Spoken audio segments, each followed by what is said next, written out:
Your knee joint is made up of the lower end of the femur, which hinges on the upper end of the tibia, and the patella or kneecap, which slides along the groove formed by the femoral condyles. Total knee replacement surgery is a procedure in which a painful or poorly functioning knee is replaced with artificial components.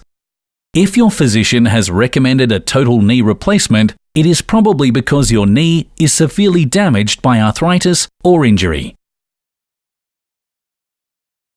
Your surgeon will begin by making an incision along the front edge of your knee.